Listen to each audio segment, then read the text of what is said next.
here underneath the Shelby GT350, and that factory X pipe that I read in the owner's manual supplement is here on display. So this is going to be a regular steel. You can see it's already got some rust on it after 24,000 and change miles, but hopefully it will hold up for a good long while. You do have a heat shield above it, if I can get both of that in the shot where my finger is, and have the camera showed at the same time. Let me hold the camera with the other phone. Let me hold the phone with the other hand. There's the heat shield right here. You have a meaty drive shaft, if you can see that up in there. Right in here. Is it a two-piece? I believe I might see a... well, maybe not. Hang on, I'm trying to see up in there. Okay, so here's the one end going into the transmission, into the Tremec 3160. It might be a two-piece, because there's a, seems to be a joint right here with the yeah, that's a rubber piece right there. I think that's there's a bearing inside that, in the middle of that rubber. Did they really do a two-piece drive shaft on even the Shelby?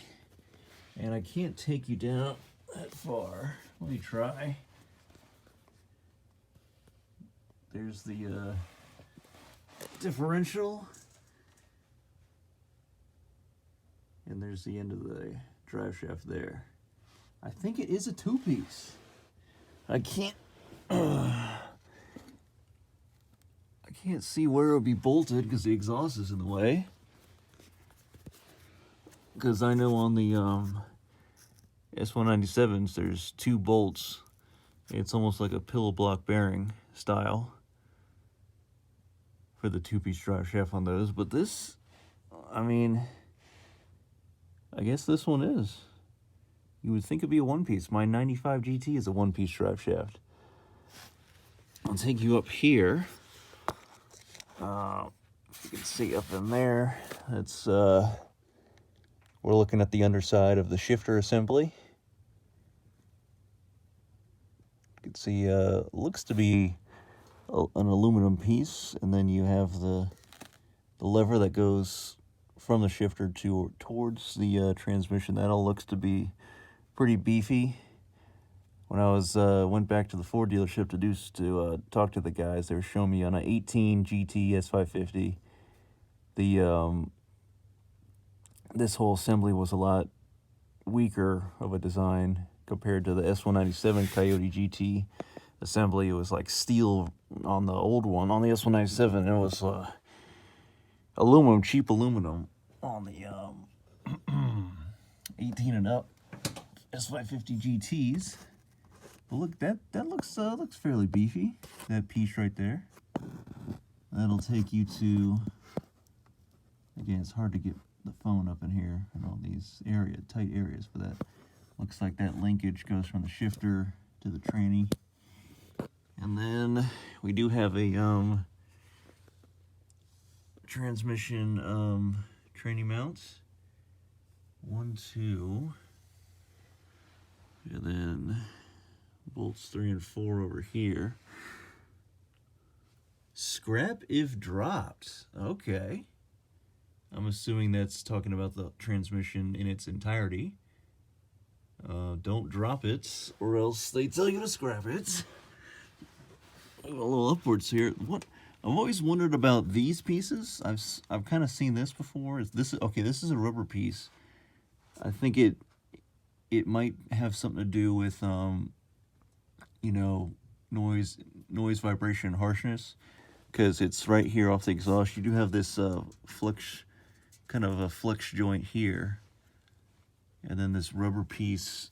I guess it maybe absorbs some of the sound or some of the vibration that you would get from the exhaust.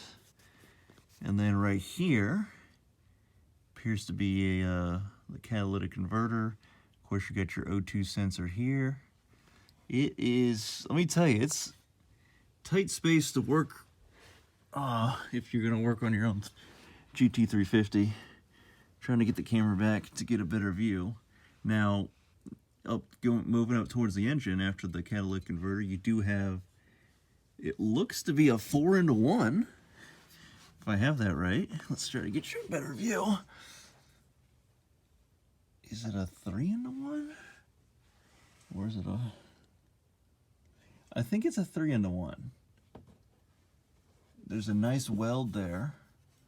Oh, where's my finger at? Right. I'll let the camera focus on that, but that right there, that weld on that flange looks pretty nice. Let me see if I can take you up in there. Yeah, look at that. Okay, so it appears, from what I can gather, this looks to be 3-into-1. So two of the exhaust piping right off the head must merge into one for this to be a 3-into-1. Because if I take you around the back, yeah, I think it's just 3-into-1. That one definitely looks like hammered in there. That one right there. Just I guess not be too close to the steering shaft, so not have as much heat coming on for clearance, but that definitely looks hammered in. That one part of the exhaust manifold. This is a tubular exhaust manifold per the owner's manual GT350 supplement. Because on some of the, I believe the older Shelby's 11 to 14, you actually had shorty headers. Lauren? Hello. Okay, where was I? Okay, so you got your steering shaft there, and it goes into, on the Shelby's, is it, now you have this underbelly pan for aerodynamics and protecting the underside of the motor. I'm trying to remember if this is hydraulic power steering on the Shelby's. I believe you did get this on the GT350s. Every other Mustang was electronic power steering. There is your shock assembly with the adjustable modes. I can't get you much better view, but you do have some sensors going in there that can, or I guess some actuators that can change it from comfort to sport. And look at all of this. You got the aluminum knuckle compared to my 95 GT, just a regular old steel knuckle. Huge brake calipers. I believe this is 6-piston up front. These brakes are no joke. They are the absolute business. Some beefy hardware for the shock and strut assembly here. If I take you up there, there's the spring.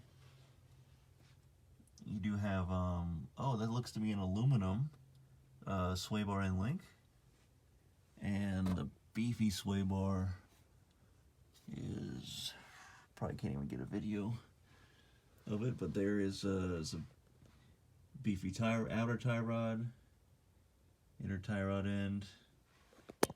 That ball joint is no joke. So you got the, right here is the tie rod end, but then here is that, that's part of the I guess lower control arm assembly. Stamped steel. What else do I want to show you guys while I'm under here? Oh, that's right. The let me take you right here. Look at that. Can you believe they put a plastic drain plug? You take a 3/8 ratchet, put it in the square hole, and you just, all you do is turn it like half turn, and it comes out of that little groove there. You got a tab on either side. If you break those tabs, you're probably screwed. I have to get another plastic drain plug. I don't know how much those are. I think that, and there should be an O-ring, rubber O-ring right not pictured, not in video, right on the inside. But the oil pan, it's that cast, or it's that composite material. It's like plastic or composite. That's crazy. What if it warps over time after so many heat cycles? You know, you probably never have to replace a metal oil pan, but here we are having could be a maintenance item after 100,000 miles or so. Who knows? It just, I mean, how much weight are we saving? Why can't we save weight elsewhere and just have an oil pan that never has to be replaced? But here I'm worried about that long term. So it does hold 10 quarts of oil. Supposedly there's an oil cooler. Trying to see if any lines. We do have some lines coming out of the transmission here, and they go up. See, they go way up there, and then disappear. And then there's supposed to be an axle oil or a differential cooler, or was that? There's just an axle oil temperature sensor in the display. Now also on the Fox bodies, you can get you can weld in subframe connectors. Now this piece runs all the way down. I'm not sure if that's kind of like in that style or if that is a subframe connector, because it does bolt up to the body. I don't know if you get that on the regular GTs or, obviously EcoBoost, probably cheap out even more. But if this piece stiffens up the whole car, that's pretty cool. And then you do have this piece here, which comes out from the K-member and bolts up to the body. And then you have one of those on the other side. And towards the K-member, it's actually welded in, as you can see right there. So that is pretty cool. I think that's definitely going to add some stiffness there. It's definitely packed in here. This platform, S550 platform, takes a EcoBoost, a V6 from 2015 to 17, Coyote V8 5.2 flat plane crank, and then of course the 5.2 supercharged GT500 Predator motor. I wonder what this line, it's just insulation for the O2 sensor wiring, which goes up to that connector, and then the wiring follows up, goes that way. I believe you just take the screw out, and that little panel pops off, and you get to the oil filter.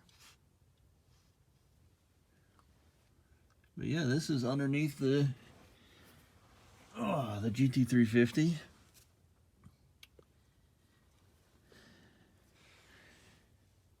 Transmission is not as big as I thought it would be. Let me try to get a better view for you there. Yeah, just, I mean, it might actually be similar in size to my T5 and my 95 GT. I'm just curious about these oil cooler lines, or transmission cooler lines, it seems that they seem to have here. So you look up in the front grill area, which I'll show you in a second once I can crawl out from under here. There seems to be some coolers up there where air hits them, and almost like little mini radiators, but except for the cooling the fluid for the transmission and the oil. Barely slide over here.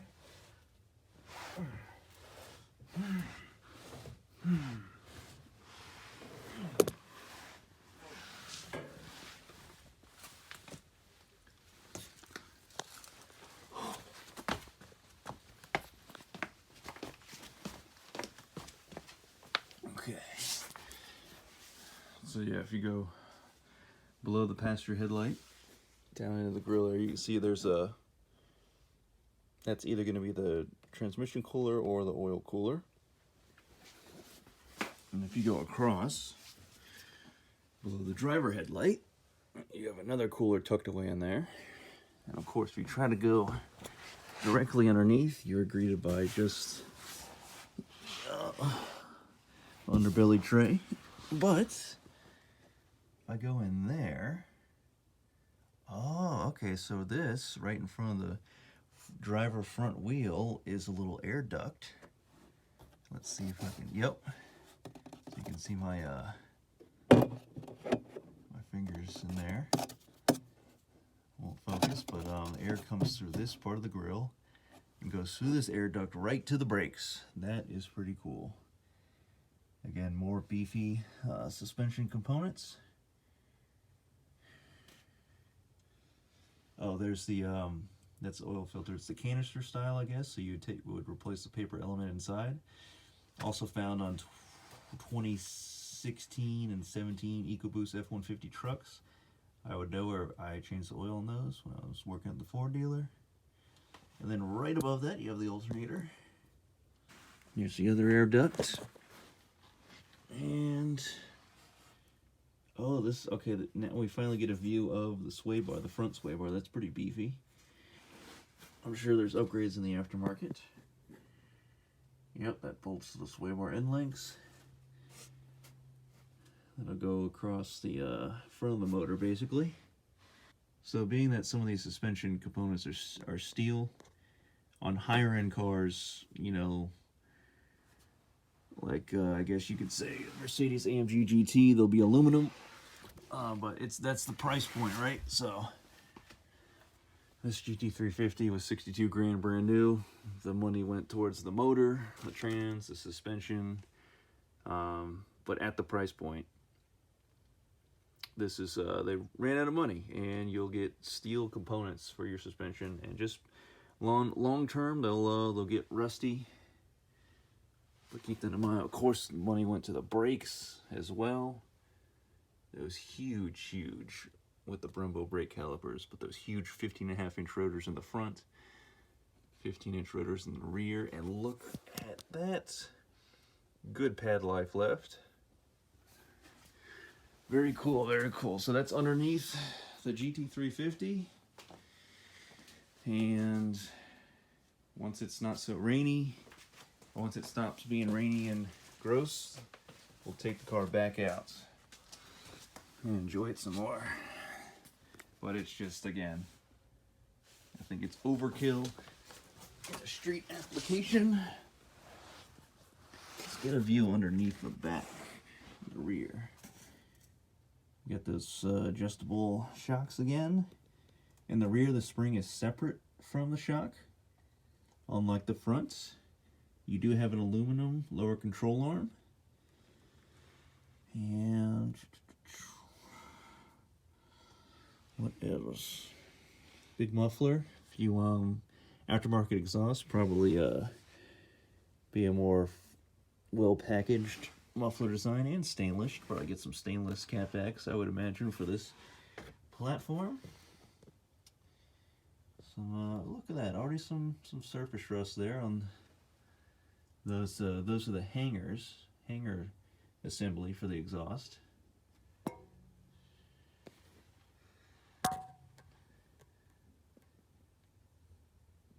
And then I believe these metal lines here are for the differential, if I'm not mistaken. So maybe maybe the cooler for the differential is somewhere in the back here, unless those lines actually connect up. I'm talking about those lines right here. Unless those lines actually connect up with the transmission cooler lines. And they're all, but that can't be right, because the transmission fluid's got to be different from the rear end fluid.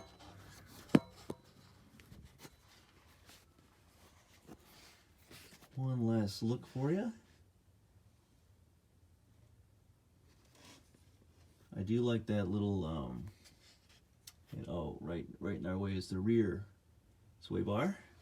Smaller than the front, but I do like this, get the camera all the way in here.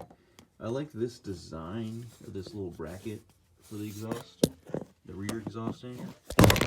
Whoops. We're still going? Yeah, we're still going. This design for the rear exhaust hanger is pretty cool because it's a little tab at the top. You just hook it into that hole, and then you just start your bolt, so you don't have to hold it up.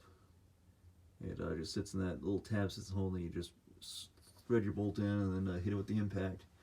And I know about this design because I helped change out the exhaust of my buddy's 2018 Mustang GT. Shout out Chaz. And this is way easier than over the axle pipes on any solid rear axle Mustang. Any Mustang with independent rear suspension, the exhaust is way easier to swap out. So, and I like the design that Ford did, just making things easier. So that's a cool little note. Okay, I think that's gonna do it for this video. Some more glorious startups and exhaust videos on this 350, whatever else you guys want to see. The valves are actually, they're still open. So I guess once you get in the car and you put your foot on the clutch and the car senses the key, it'll actually close the valves to the closed position. And then you can, once you start it, you can flip that toggle and open these valves up. But they're currently still open. Cool. Good to know. All right. See you later.